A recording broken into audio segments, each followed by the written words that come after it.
The following narrative describes the visual LGE quantification method used in the accompanying multicenter CMR in HCM study.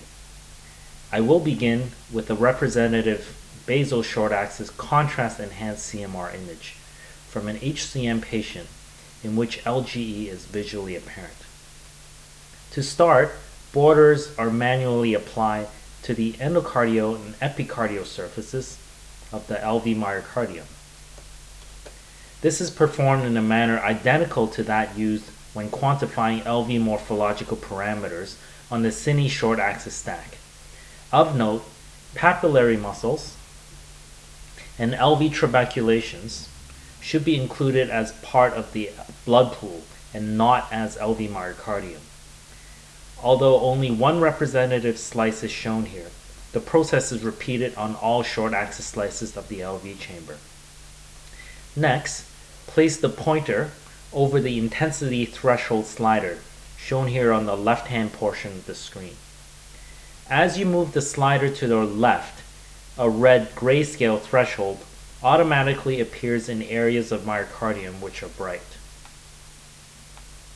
However, as you can see, this red grayscale threshold initially does not encompass all of the visually apparent bright regions, and therefore further manual adjustment is necessary.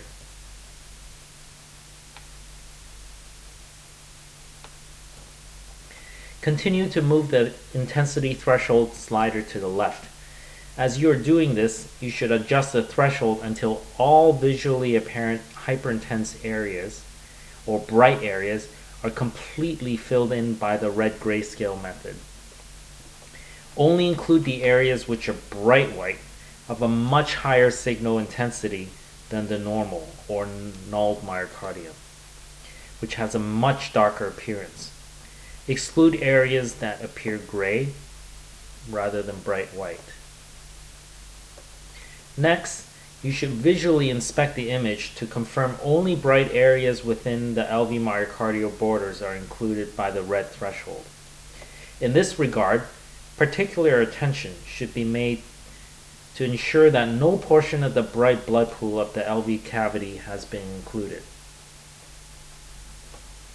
If there is any uncertainty, then the LGE image can be compared to the cine SSFP image in the same imaging plane to help differentiate myocardial LGE, which should be included, from that of blood pool, which should not be included. At this point, if necessary, additional minor adjustments can be made to the image analysis. For example, using a separate set of editing tools, if one needs to include additional small areas of LGE not identified after using the intensity threshold slider, then these areas can be manually included by applying additional red threshold using the editing tools.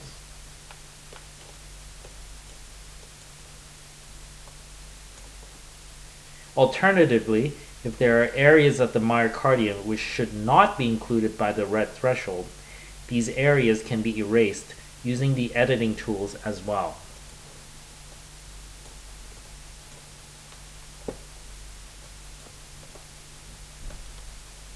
Next, repeat the same process for all the other LV short axis slices, as I am demonstrating now.